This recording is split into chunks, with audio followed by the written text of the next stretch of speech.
નમસ્કાર મિત્રો, study with Bhumi YouTube ચેનલમાં આપ સૌનું ફરી એકવાર હાર્દિક સ્વાગત કરું છું.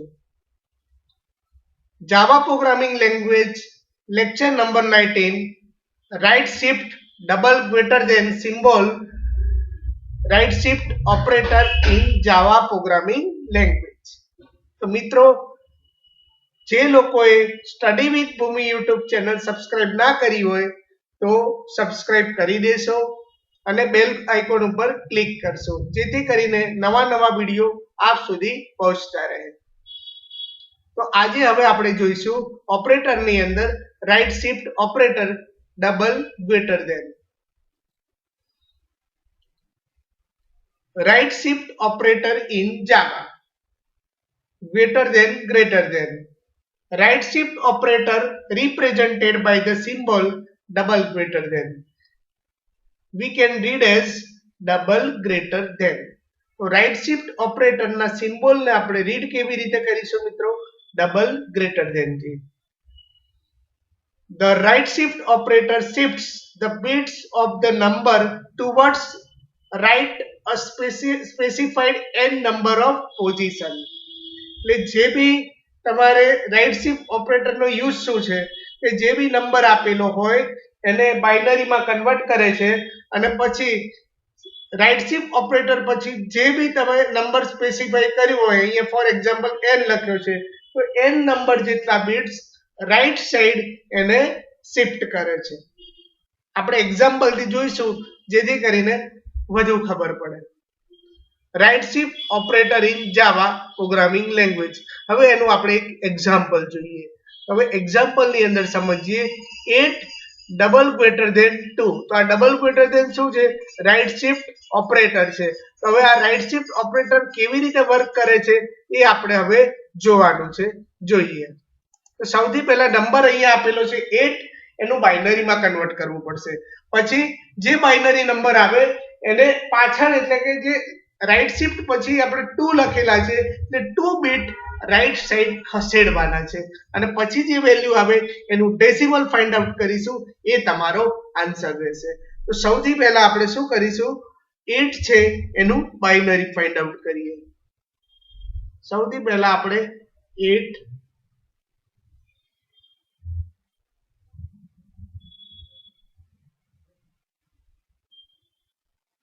2 4 जा 8, remainder is 0. 2 2 जा 4, remainder is 0. 2 1 जा 2, remainder is 0. Then position is something like this.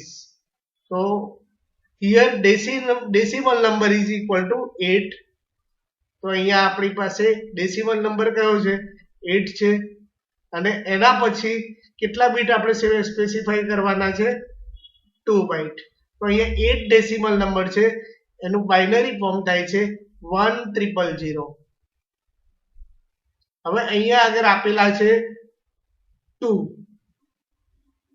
તો હવે આ 2 બાઇટ આપણે એને રાઈટ સાઈડ મૂકીએ એટલે આ જે 1000 એટલે 2 બીટ આગળ ખસશે એટલે આ 1 અહીંયા આવતો રહેશે અને 0 અહીંયા, અને આ સાઈડના જે બીટ હશે 2 એને નિગ્લેક્ટ કરીશું અને આગળ પાછા 2 0 એડ કરીશું.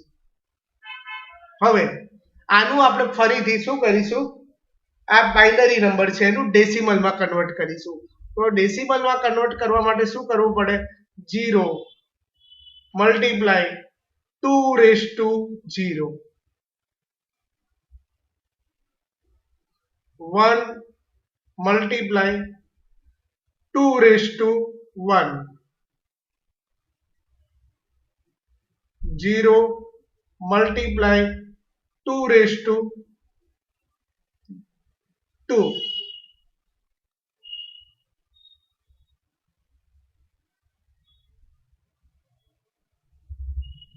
અને 0 multiply 2⁻3. અહીંયા આગળ આ શું છે? 2 છે. હવે 0 મલ્ટીપ્લાય 2⁻0, તો 0 નો કોઈ પણ સાથેનો ગુણાકાર શું થશે મિત્રો? 0 થશે. એટલે પહેલાનો આન્સર આવશે શું આવશે? પહેલાનો 0 આવશે.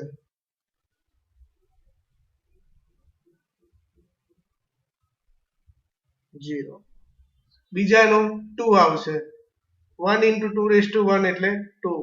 અહીંયા બંનેમાં 0 છે એટલે 0 0 અને આ ચારેયનો સરવાળો થઈને આવશે આન્સર 2. હવે શોર્ટકટ મેથડ તમે એપ્લાય કરો તો બી તમારો જવાબ આવી શકે છે. તો પેલાની અંદર આપણે લેફ્ટ શિફ્ટ ઓપરેટરમાં આપણે 2 વડે મલ્ટીપ્લાય કર્યું હતું, અહીંયા 2 વડે ભાગીને પણ કરી શકીએ છીએ. ફોર એક્ઝામ્પલ હવે જોઈએ શોર્ટકટ મેથડથી.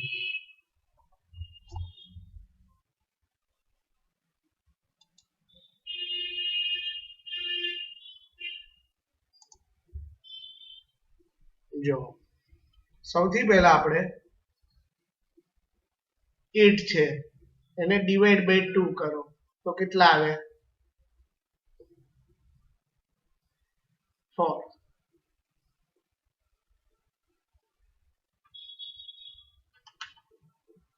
બરાબર.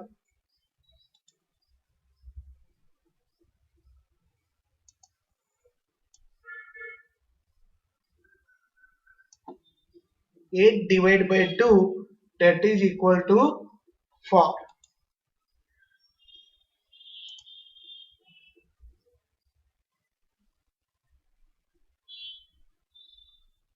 અગેન અહીંયા આગળ 1 ટાઈમ કર્યું, એ કેટલી વાર આ કરવાની છે પ્રોસેસ 2 ટાઈમ. તો અહીંયા 4 નંબર ફરીથી આવ્યો, એને ડિવાઈડ બાય 2 કરો એટલે આન્સર શું આવી ગયો મિત્રો 2 આવ્યો. પહેલી વાર આપણે જોયું કે શું કર્યું હતું, આપણે બાઇનરીમાં કન્વર્ટ કરી અને 2 બીટ શિફ્ટ કર્યા હતા. તમે ડાયરેક્ટ બી કરી શકો છો અને આને મેથેમેટિકલ કેલ્ક્યુલેશન દ્વારા પણ તમે એને કરી શકો છો. ફોર એક્ઝામ્પલ આપણે અહીંયા એક ફોર્મ્યુલા છે 8 divided by 2 raise to n. તો અહીંયા આગળ 2 આપેલા છે તો n ના બદલે 2 આપીશું. તો 8 divided by 4 that is also equal to 2. તો આ 3 મેથડ છે, તમે કોઈ પણ મેથડ એપ્લાય કરી શકો છો. જો અહીંયા બીજા એક્ઝામ્પલ આપેલા છે 16 રાઈટ શિફ્ટ 2. તો હવે આને શોર્ટકટ થી કરવું હોય તો શું કરશો કહો? શોર્ટકટ થી કરવું હોય તો શું આવશે એ તમારે મને કહેવાનું છે. શોર્ટકટ એકદમ ઈઝી જ છે. અહીંયા જો 16 છે એને તમે એકવાર 2 વડે ડિવાઈડ કરો તો કેટલા આવ્યા 8. હવે ફરીથી 8 ને તમે 2 વડે ડિવાઈડ કરો એટલે કેટલા આવ્યા 4. અહીંયા આગળ 2 આપેલા છે એટલે આ પ્રોસેસ 2 ટાઈમ કરવાની છે. એટલે મિત્રો આવી ગયા. બીજું ફોર્મ્યુલાથી 16 જે પહેલું નંબર આપેલો છે ડિવાઇડેડ બાય 2 રેઝ ટુ 2. તો 16 is divided by 4 that is equal to 4. તો આ છે તમારો આન્સર પહેલાનો. હવે આપણે બીજાનો આન્સર જોઈશું. હવે અહીંયા કેટલા આપેલા છે 64 ડિવાઇડેડ બાય 2 કરો તો આવશે 32. તો અહીંયા આગળ રાઈટ શિફ્ટ પછી કેટલા આપેલા છે, અહીંયા આગળ 3 આપેલા છે.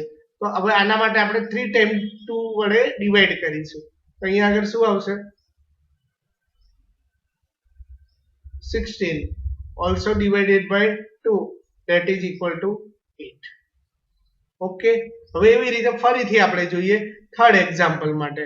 હવે જો થર્ડ એક્ઝામ્પલ શું કહેવા માંગે છે 100 divided by 2 that is equal to 50.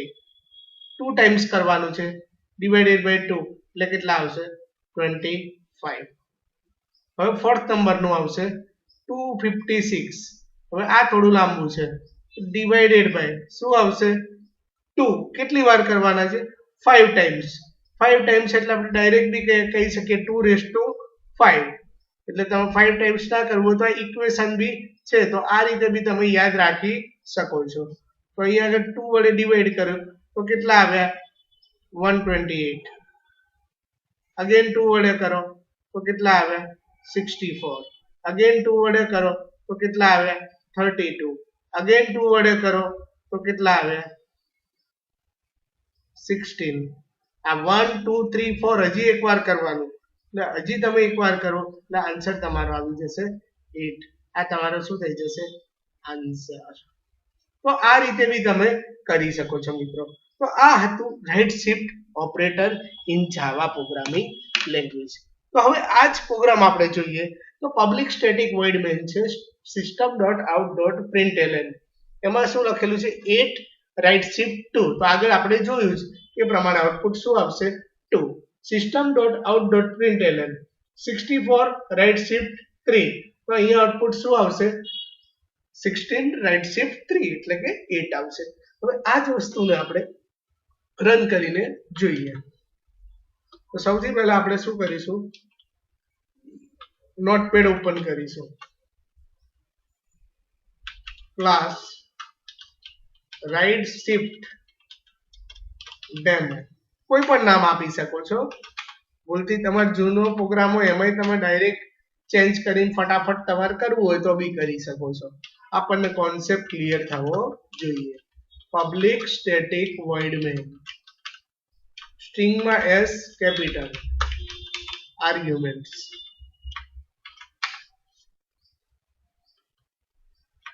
Bracket start end over. હવે અહીંયા શું આવશે મિત્રો? આપણે બે બહારથી નંબર લઈએ અને પછી કરાવીએ તો ઓર મજા આવશે. તો તમે ઘણા મિત્રોને એવું છે કે આ સ્કેનર થી થાય કે ના થાય, તો import java.util.scan, અહીંયા બે નંબર ઇનપુટ કરવા પડશે અને આન્સરમાં સ્ટોર કરાવવા પડશે.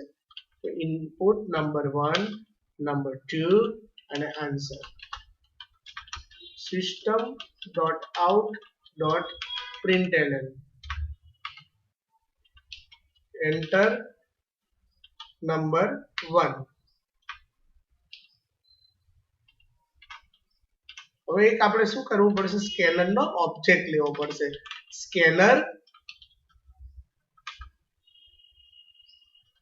sc equal to new, scanner નો s કેપિટલ આવશે મિત્રો અને સિસ્ટમ નો s પણ કેપિટલ આવશે. ઇનપુટ એટલે ડોટ ઇન કર્યું આપણે. હવે આપણે આનો યુઝ કરીશું. નંબર 1 ની અંદર શું કરાવવાનું છે? એક ઇન્ટીજર નંબર આપણે બહારથી ઇનપુટ કરવા માટે મેથડ આવશે સ્કેનર નો ઓબ્જેક્ટ ડોટ નેક્સ્ટ int. એવી રીતે system.out.println enter number 2. તો number 2 is equal to sc.next int. તો આ જે નંબર 2 છે એ તમારે કેટલા બાઇટ શિફ્ટ કરવા છે એના માટે આપણે પૂછીએ છીએ. શેના માટે? શિફ્ટિંગ bits, બરાબર. હવે answer equal to number 1 double greater than, that is our right shift operator, number 2 અને અહીંયા આપણે એનો આન્સર પ્રિન્ટ કરાવશું. system.out.println answer equal to plus ans. હવે આપણે એને કમ્પાઇલ અને રન કરીએ એ પહેલા આપણે એને સેવ કરીશું આપણા 29 નામના ફોલ્ડરમાં. એક્સટેન્શન કયું આપશો મિત્રો? ડોટ કરીને જાવા. હવે શું ખોલીશું? Command prompt. અને આપણે શું કહીએ છીએ? cmd. હવે કઈ ટ્રાઈમાં હતું એ ટ્રાઈમાં જવું પડે. cd space 29 java c right shift demo.java.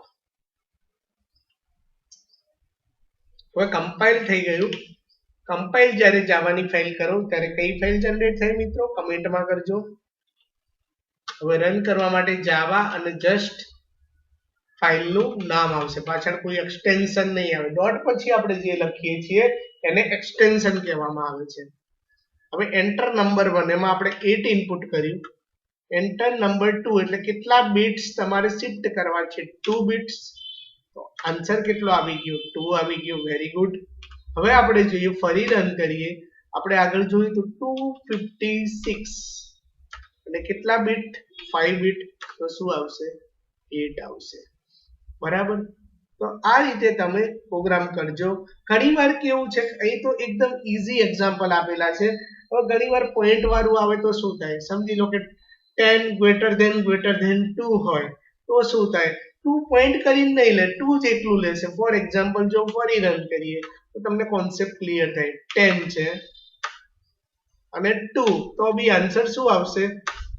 2 જ આવશે. કારણ કે શું છે આની અંદર ઇન્ટીજર વેલ્યુ છે એટલે પોઈન્ટ પછીની વેલ્યુ લેતું નથી એટલે એક્ઝેક્ટ આન્સર આમાં 2 જ આવશે. તો મિત્રો તમને આ રાઇટ શિફ્ટ ઓપરેટરનો કોન્સેપ્ટ ક્લિયર થઈ ગયો હશે. તો તમને આ પ્રોગ્રામ રન કરી લેજો, નોટબુકમાં ઉતારી લેજો. કોઈ પણ ક્વેરી હોય તો તમે કમેન્ટ કરી શકો છો.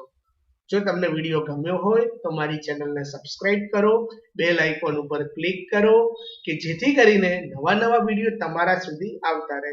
અને મિત્રો તમે તમારા ફ્રેન્ડને પણ શેર કરો, સ્ટેટસમાં મૂકો જેથી કરીને એમને પણ આ વિડીયોનો લાભ મળે. Thank you very much once again.